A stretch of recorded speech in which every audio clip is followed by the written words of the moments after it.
Bernard, you talked a little while back about this rather surprising analogy of the doctor and the car mechanic. Yes. You obviously thought about it a bit. Can you walk me through the life of the car mechanic and how it relates to medical doctors. A good mechanic doesn't only fix the part that's broken and send the car out.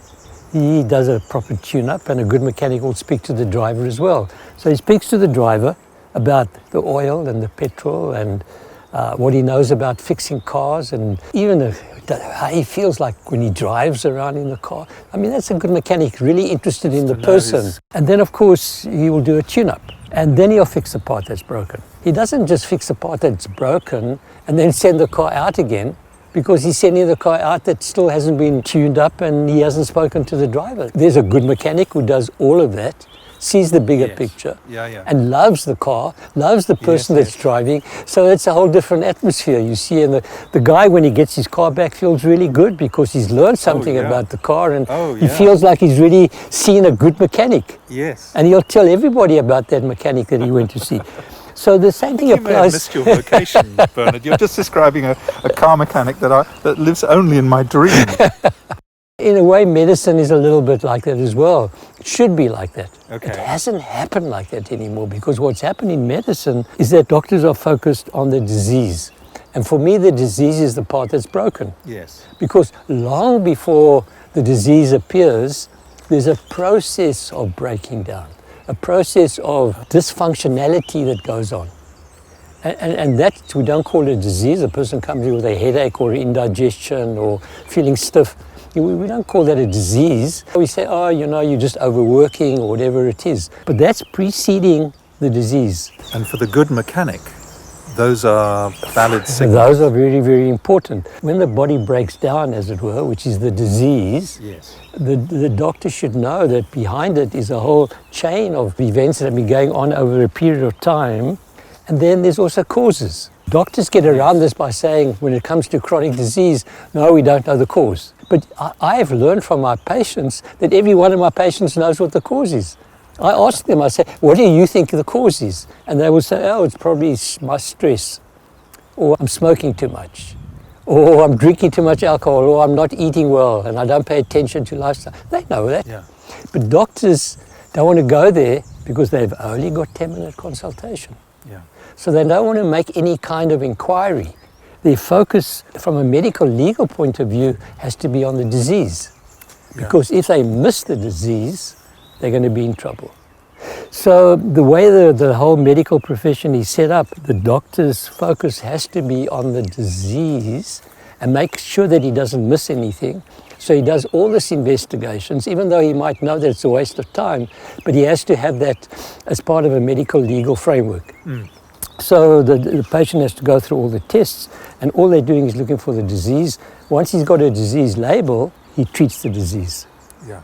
A patient with cancer, for example, the diagnosis is cancer. The doctors then look at the cancer, remove the cancer, treat with chemotherapy, and they send the patient home and say, come back in 6 months' time. What have they sent the patient home with? The whole dysfunctionality which was preceding the cancer. Unattended. And the fact that they haven't even asked any questions around causes. Because we know the causes of cancer. I mean, we know, for example, you take heart disease or diabetes. We know that diabetes is a lifestyle management problem. Everybody knows that. But when a patient walks into the doctor with a diagnosis of diabetes type 2, the doctor's looking at what drugs is he going to give. Yeah. And doesn't spend a hell of a lot of time on diets. The same with cancer. Cancer's removed, the patient's sent home.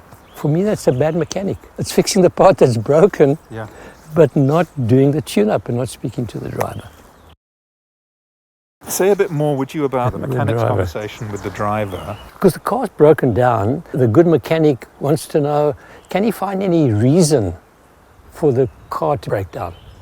Is it something to do with what the driver's doing? So the doctor does the same kind of thing. Something's broken down. Yeah. So can we try and discover what the underlying causes are? We know, for example, that heart disease was almost unknown 150 years ago.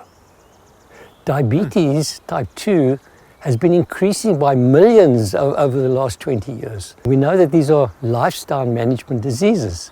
They've just been increasing far more rapidly than genetics could account for. So we know it's not genetics. Not that there isn't a genetic aspect to it. There obviously are other factors, and those factors are what we call lifestyle management factors. So what I tend to do is just ask the patient, what do you think is the cause of your problem? That's not very sophisticated. Well, the point is that everybody is unique. Everybody, in my experience, actually will start to give you clues. They will tell you, I drink too much alcohol and I know it. Well, that's one of the good reasons. A good integrative doctor knows that there are no single causes to ill health. There are multiple causes. For example, we know that food choices make a big difference. So the last 150 years, there's been a massive increase in heart disease and diabetes. So what are the two big foods groups that are probably responsible for that? Well, everybody knows that too much sugar when it comes to diabetes, refined carbohydrates are the cause. But the one that's less well known is processed oils. There were no processed oils 150 years ago. Oils are very, very sensitive. They've got to make it stable because they're used for cooking. They've got to remove the taste. It goes through a whole range of heating and chemicals which get added and then have to be removed. That's that oil you buy on the shelf. And they are all omega-6s. And omega-6 oils are highly inflammatory. So not only are they highly inflammatory, they're all processed. And in the process, they become free radicals as well. So they're dangerous oils. So oils are probably one of the big underlying factors for heart disease. Refined carbs is probably one of the big factors for this increasing in diabetes. Processed foods create processed environments inside the body. You can't eat that kind of food and expect to be healthy because it's lost its life force. What's happening in medicine today is that it recognizes quantity but not quality. So they often mix quality. It's like even wine. When you look at quality of wine, they often make quality into quantity by saying, oh yeah, it's got so much minerals in. They use that as their judge of quality. Whereas real quality has to do with the taste and the feel and the color and the smell of it. I mean, that's what gives quality. But often, in order to give quality, quantitative measurements, they lose the sense of quality. And I think the same happens with food. You know, it's like processed vegetables made into meat, look like meat. You know, it's still processed. You know, they lose something along the way. If I understand right, you're saying that the good doctor, like the good mechanic, has to hear the story of the patient, the driver of this vehicle that they brought in that's sick. Yes. And a good part of that story is, what are you eating? How are you living?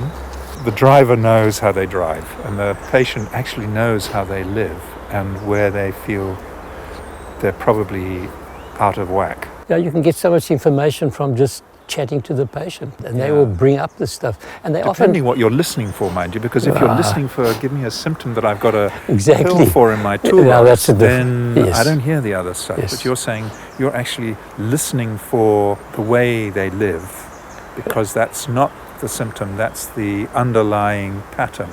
That's the underlying pattern, give you the dysfunction. Which gives you the dysfunction. That's exactly what you're doing, is trying to get a feeling of the patient's lifestyle that can lead to the problems that they're having.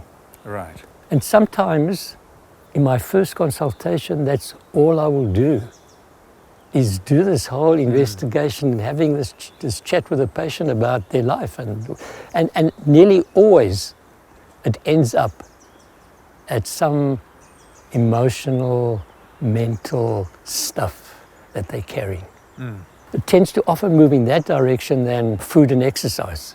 I'm always astonished at how people seem to know or recognize that within themselves there is this major stress that is somehow the cause of their illness. Brahms rule number 1 is change the patient's story. If the problems are so often related to stress, for me that means they're carrying a story inside themselves that is not helpful.